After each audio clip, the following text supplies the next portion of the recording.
Nous essayons désespérément de faire de notre foyer un refuge contre les agressions d'un monde devenu froid et dur. Nous aspirons tous à respirer dans nos demeures le parfum de l'amour. Mais force est de constater que la famille vit des changements fondamentaux qui nous obligent à de sérieux ajustements. Il ne suffit pas que papa et maman remplacent les bonnes vieilles nounous par des consoles de jeux électroniques et des ordinateurs portables pour que tout rentre dans l'ordre. La vraie question est de savoir comment les valeurs familiales vont survivre à ces changements de société.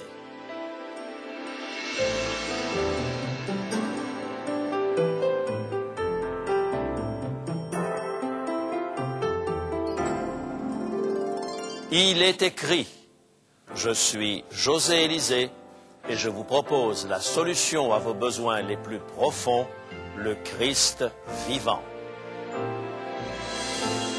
Notre sujet d'aujourd'hui, protéger votre famille. En regardant les charmantes bouilles des bambins que les mamans promènent dans leurs poussettes, on se demande ce que sera la vie de ces enfants lorsqu'ils seront parents à leur tour. Quelles constantes éducatives vont perdurer et quelles sont les valeurs qui seront balayées?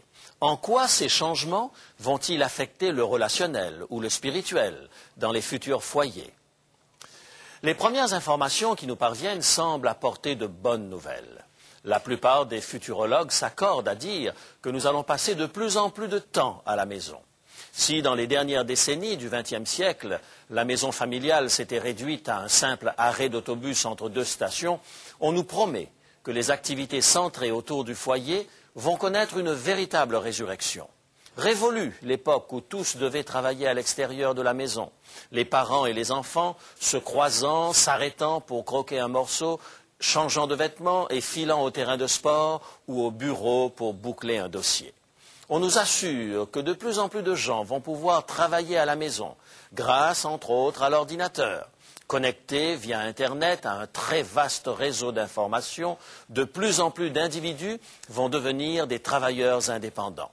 Nous allons surfer plus longtemps sur le réseau pour acheter toutes sortes de biens de consommation et de services, réaliser des transactions et commander sur catalogue la quantité de soleil des Caraïbes dont nous aurons besoin pour tromper les hivers trop longs.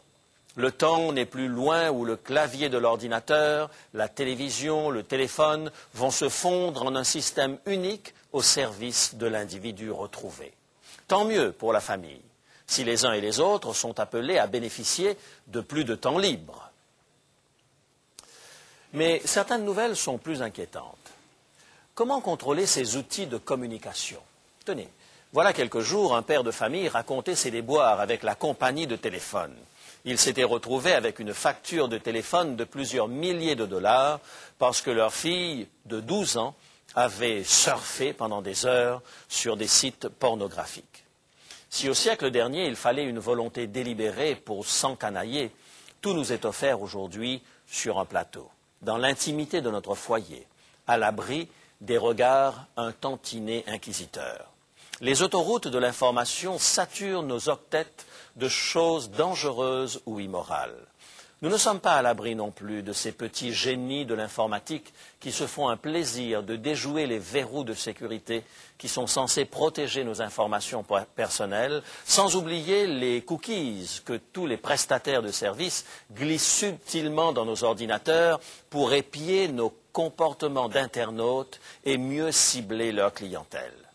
Les terroristes et les sectes bizarres découvrent eux aussi les possibilités illimitées de l'Internet pour répandre leur propagande. Et les désaxés de tout acabit peuvent créer leur propre site. Les années à venir vont faire la part belle à la culture populaire. Faute de pouvoir élargir notre vision du monde, les écrans plats de nos téléviseurs haute définition menacent de s'élargir sur les pans entiers des murs de notre salon avec des images aussi nettes que des photographies. Mais de quelles images s'agira-t-il? Quels messages vont imprégner d'une manière aussi forte nos esprits? Greg, pourtant un pur produit de la génération X, jeune marié, non encore père de famille, constate: vous pouvez zapper de chaîne en chaîne sur votre téléviseur vous ne verrez pas d'image de la famille traditionnelle aujourd'hui. La vie familiale ne fait plus partie de la norme. Il faut énormément de foi pour réintroduire le mariage dans notre vision de la vie. Combien de jeunes gens aujourd'hui n'ont plus comme modèle que des étoiles des sports de masse et les stars de la musique rock? Leurs écrans de télévision sont inondés de clips musicaux et de programmes récréatifs de masse. Il n'y a que le présent qui compte. Tout glisse entre les doigts. Il n'y a pas de valeur permanente auquel s'accrocher. Je pense qu'il y a là une sérieuse raison d'inquiétude pour le XXIe siècle. Le docteur Shervert Frazier, directeur de l'Institut national de santé mentale, a exprimé son inquiétude dans un livre intitulé Psychotrends. Le docteur Frazier y décrit ce qu'il appelle une société co-violente, une société qui célèbre la violence allant jusqu'à la mutilation et en même temps la condamne. Cette tendance produit le sentiment que la violence est amorale, est absolument inévitable. Un exemple. Le journal télévisé nous gave longuement d'images en gros plan d'un individu baignant dans son sang, abattu d'une balle dans la tête. Le commentateur y va de sa litanie sur la recrudescence de la violence. Ça, c'est l'information. Commence le film de la soirée. Le héros est bardé d'une panoplie de fusils mitrailleurs, pistolets et grenades, expédiant ad patres des méchants par dizaines dans des jaillissements d'hémoglobine à faire pâlir d'envie les chutes du Niagara. Et cette fois-ci, nous sommes censés être en train de nous délasser devant un spectacle divertissant. Le paradoxe se retrouve partout. La pop culture nous prépare de plus en plus des réalisations artistiques du type fast food. Les disques jockeys inondent nos ondes d'une musique de plus en plus stridente, vulgaire et crue. Les reality shows rivalisent de sensationnalisme. Ils s'arrachent les invités les plus détraqués et les gens les plus tordus. Et même les informations télévisées semblent de plus en plus conditionnées par l'indice d'écoute. Nous vivons dans un monde dont les valeurs changent, un monde qui se bat pour captiver notre attention, pour s'approprier notre fidélité et dévorer notre temps. Les enfants représentent aujourd'hui un marché en pleine expansion. Ils sont soumis à toutes sortes de théories et à toutes sortes de pratiques qui leur sont présentées comme des références comportementales.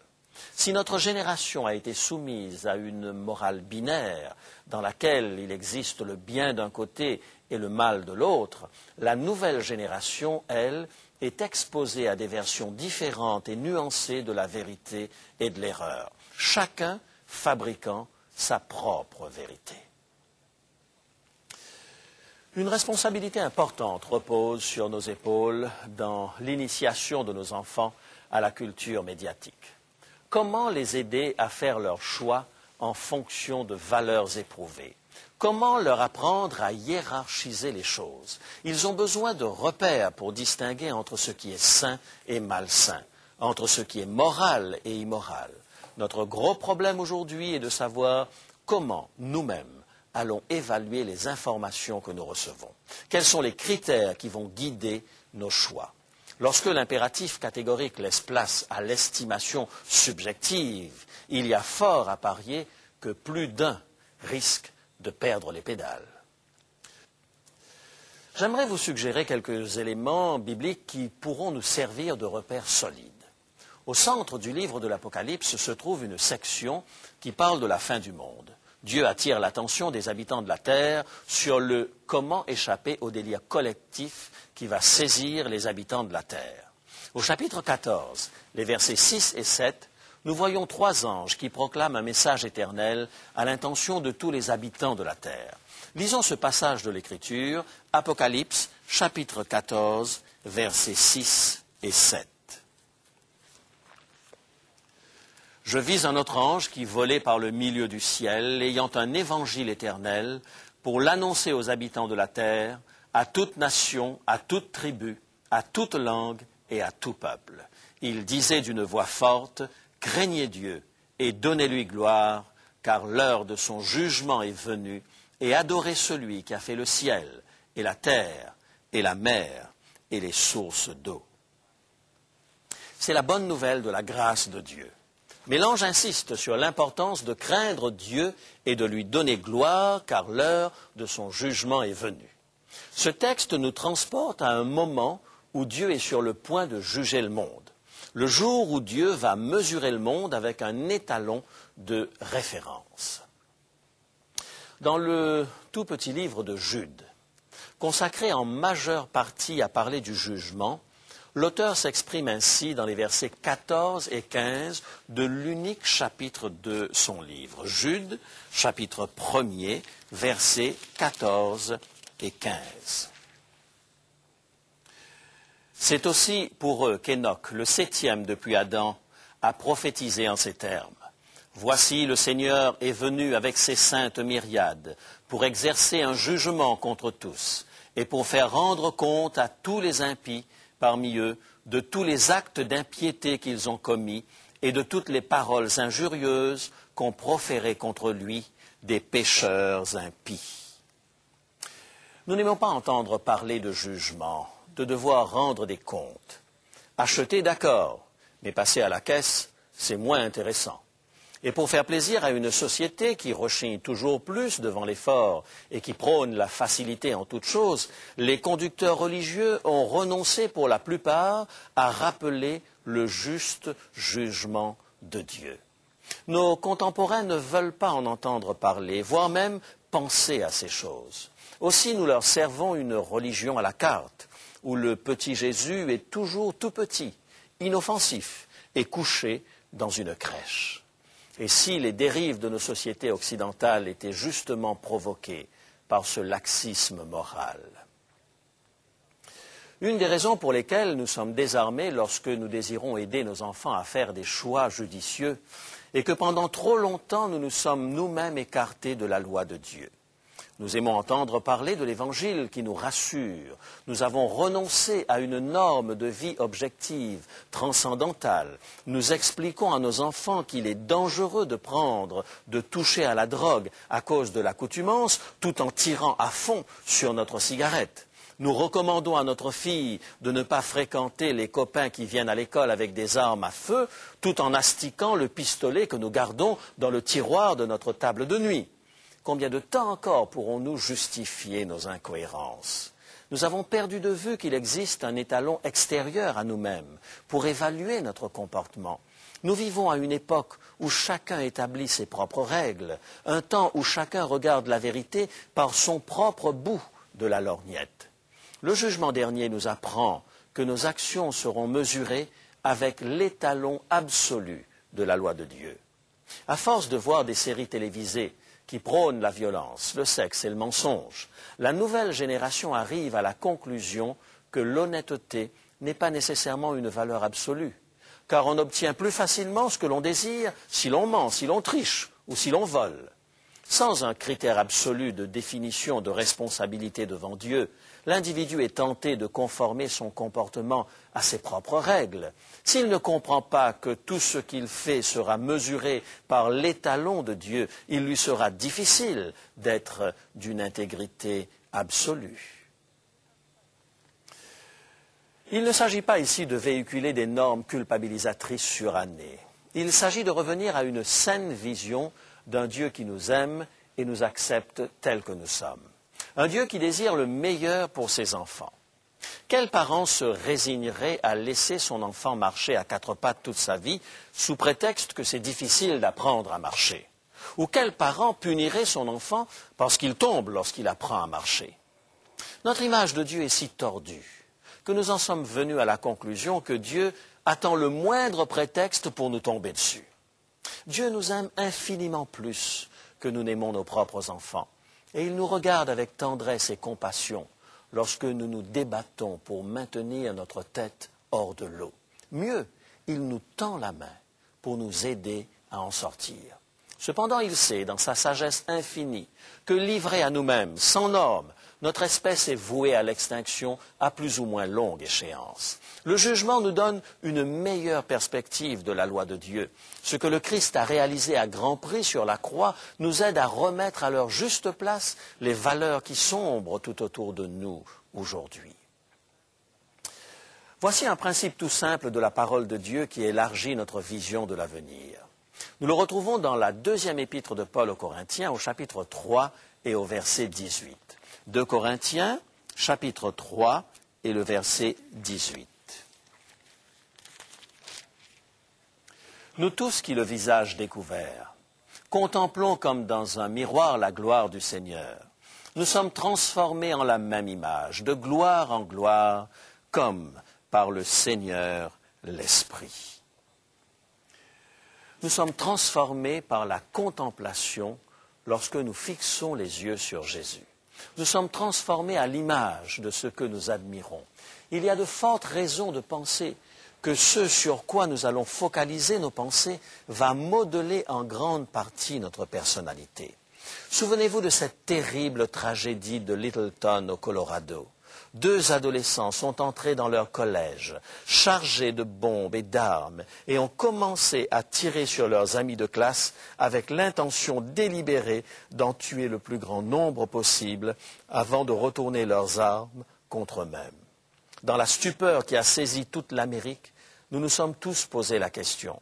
Comment ces jeunes gens ont-ils pu s'engager dans la voie de l'élimination systématique de leurs amis de sang-froid? Comment ont-ils pu rire tandis que les corps se convulsaient sous la douleur autour d'eux? Comment ces 2 jeunes adolescents ont-ils pu être si insensibles à la souffrance des autres?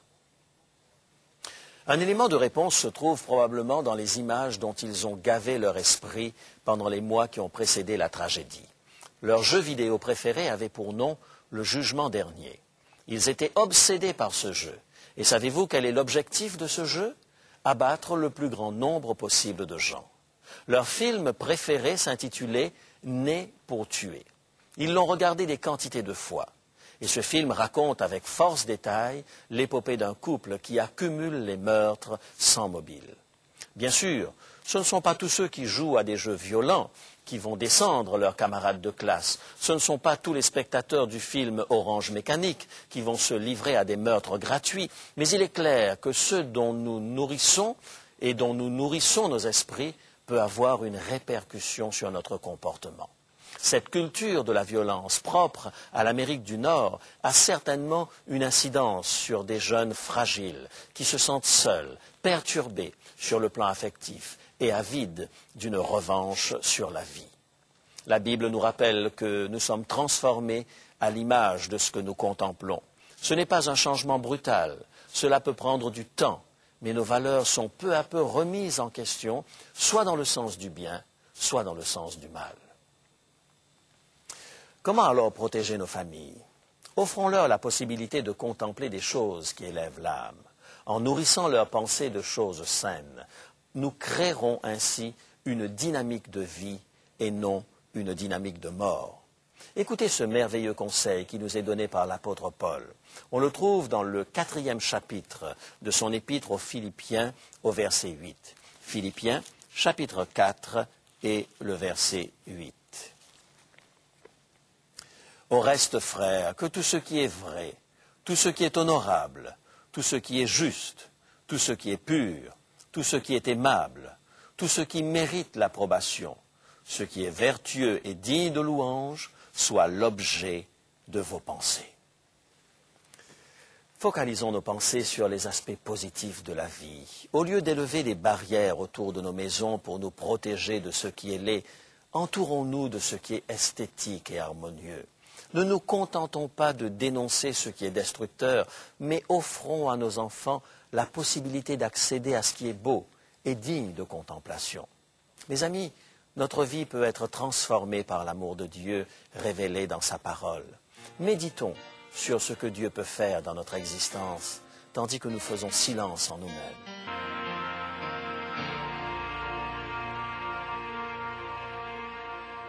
Notre Père, nous te remercions de ce que tu nous invites à te donner notre esprit et nos pensées. Nous désirons tellement que les membres de notre famille puissent croître en santé et dans la connaissance de ta volonté. S'il te plaît, ouvre les yeux de ceux pour qui nous te prions, afin qu'ils puissent découvrir au-delà du moment présent les bénéfices d'une vie fondée sur la grâce et sur ton amour. Veuille aider nos familles à partager ta grâce et à accepter ta volonté. Veuille nous aider à inspirer nos familles et apprends-nous à cultiver des idéaux élevés. Nous te le demandons, au nom de Jésus. Amen.